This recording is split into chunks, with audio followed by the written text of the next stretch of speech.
back from Trail Hero. Actually been back for a little while. It was kind of a lull in videos because, well, life happened. You take a week off. The week you have when getting back to work is just that crazy. And I also kind of got that little punky feel. So anyway, back. And the first thing we wanted to get done is to do the post-trip inspection on Penny to make sure she's ready to go. And by ready to go, I mean we've got an 8-rated trail plan for this coming weekend, and I want to make sure that I didn't do any excessive damage or anything for Trail Hero, so let's go find out if she's ready to go.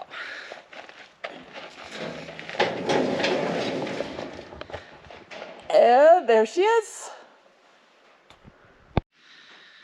So there were a couple of things that I did break in Trail Hero, and I think they showed up in the other videos, but if they haven't, because I haven't edited them yet, so I don't know, the first thing that happened was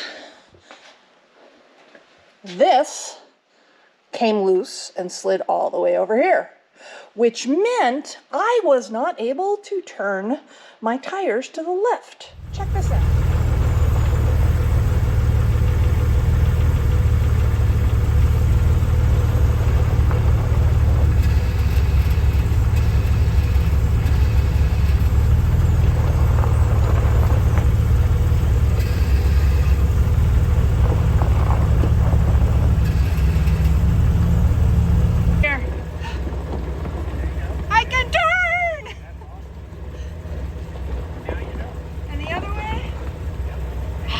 I think I got it.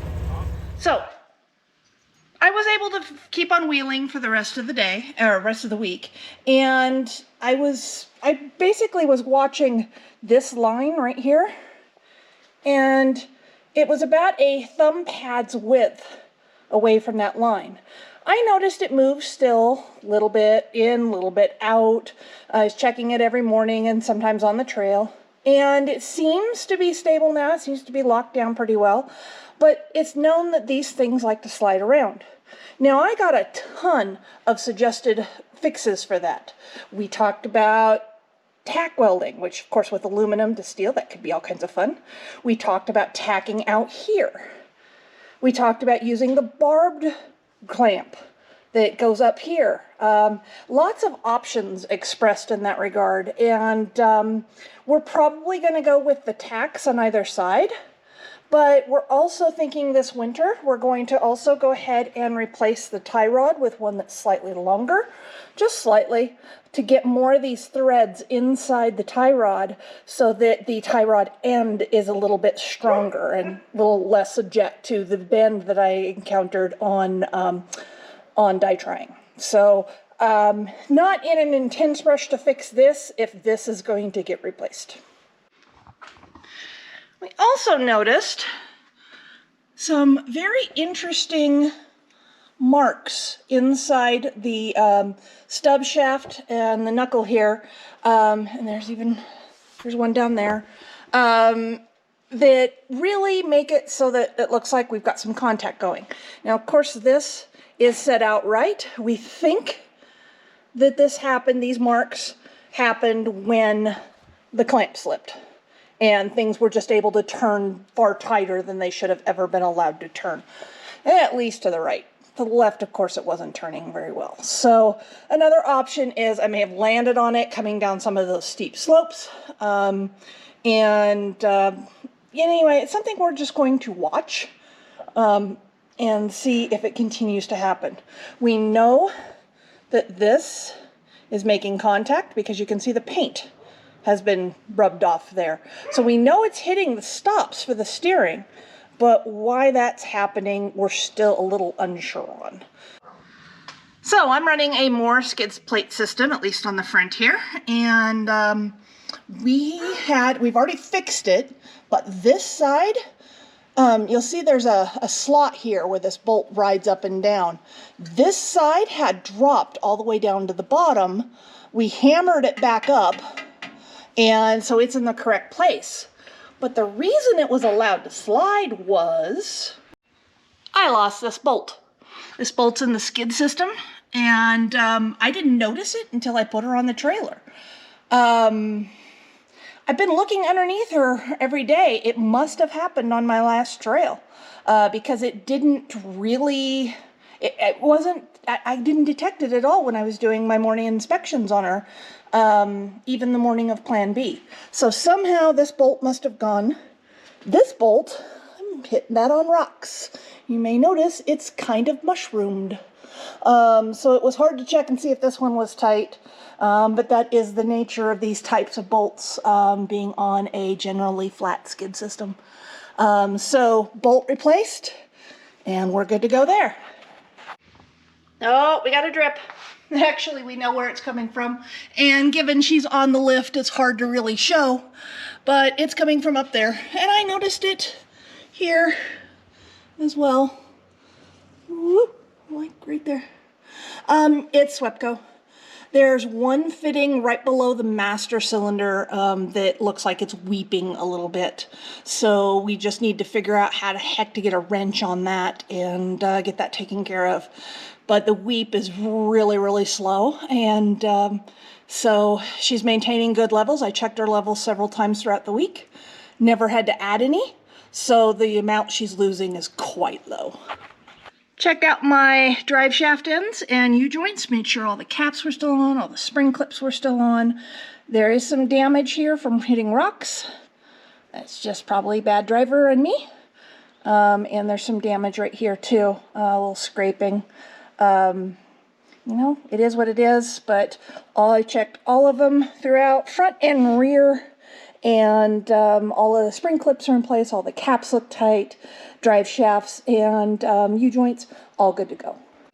I want to say this is a surprise, but it shouldn't be.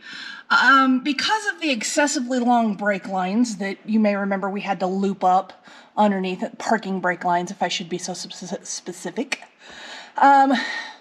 This one is not appreciating the proximity to the exhaust. Duh, right? I mean, it's gonna happen. We're dreaming up ways to fix this without having to create custom parking brake lines. The ones for the short bed for Dodge truck are 6 inches too short, so we had to go with the long bed, and they are, as you can tell, way, way, way too long. But the other thing we noticed while we were down here is that the parking brake itself looks like it could use some adjustment. So just need to tighten up this bolt here, get this all adjusted. That's on the to-do list, but again, it's one of those pretty minor things. Here's another, it's good enough for this weekend, so long as it stays torqued, but probably could use some help. This particular hub leaked on me the morning of the maze. Thankfully, the owner of Armbruster Industries, thank you very much, helped me to get these tightened up and gave me some advice on going ahead and running in the day. And later at night in the hotel, I sat in the parking lot, pulled these out, cleaned them with brake cleaner, put thread locker on them, got them back on, and torqued them back down to spec all the way around. We're considering, since this is the second time it's happened, it happened at EJS as well, we're considering putting a stage 8 kit on this, but we haven't committed to that yet. We're going to go ahead and take all the bolts out, and instead of using blue Loctite, we'll use red. I know, but we're still researching the level 8 kit and what kinds of impacts it has on, you know, just serviceability in life and all that, how complex it makes things. I'm probably going to go that route, but Kenneth is the one questioning it. So we'll see where we end up with that. So the back end fared exceptionally well. No issues there. 2 maintenance items that I found would be the brake cable here is on this side rubbing against the bleeder valve there, where if I take you to the other side, you can see that there's actually an air gap there. Okay, not a big deal. That's why it's not going to prevent me from running this weekend. But it's something to watch for just wear and tear purposes. Also, you may remember from our build series, the bump stops came from the 2003 Dodge we used to have, no longer own. And that was because when we switched to airbags, these went. But I noticed on this one, there's a tiny little split starting to occur right there. It could even be a manufacturing defect. It could be something that's been there this whole time and we just didn't notice it. But doing this inspection, I happen to notice it, and I'm going to keep an eye on that and make sure it doesn't split all the way off. The good part about that is that there's just a bolt on the inside here, and I can take it off and buy another one. They're relatively cheap, or it might be my time to go to Air Cans. We'll see when that time comes. All right, way up there is another one. The soft top did get damaged on toll booth 4 on West Rim. That's the toll booth with a really high off camber. And my problem was I just wasn't far enough to passenger, and so it tipped into the rocks there. My fault. Got 2 solutions to this. One, I have a friend that doesn't need his soft top anymore, so I may be getting a free used soft top from a good friend. Thank you. But also, I'm still sitting on a $500 gift certificate that Penny and I won from Bestop. So I've got that option as well.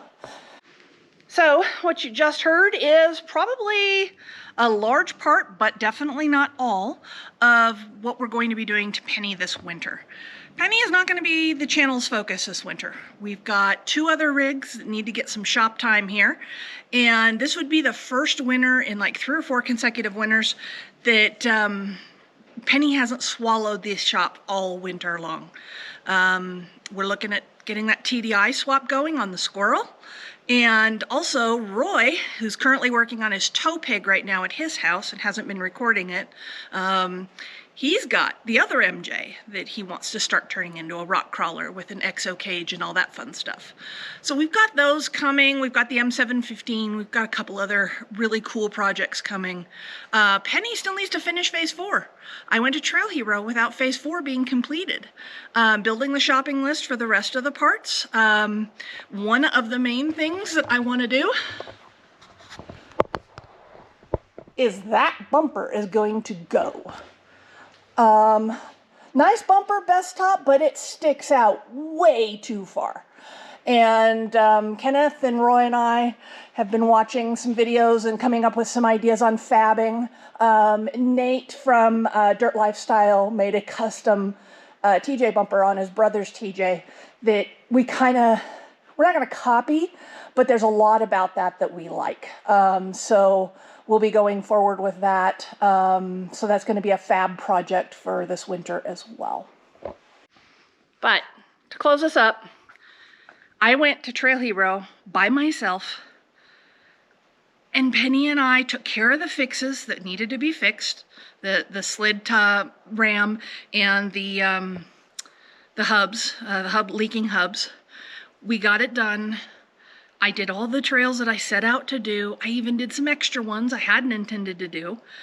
And she drove off the trailer, and she's going to drive to an 8-rated trail this weekend. I am so proud of us.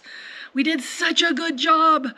I learned a few things, that the new seat position is going to cause me, there's one more thing to put on the winter list is, but I had some issues with the raise in seat position from putting the PRP seats on the stock sliders.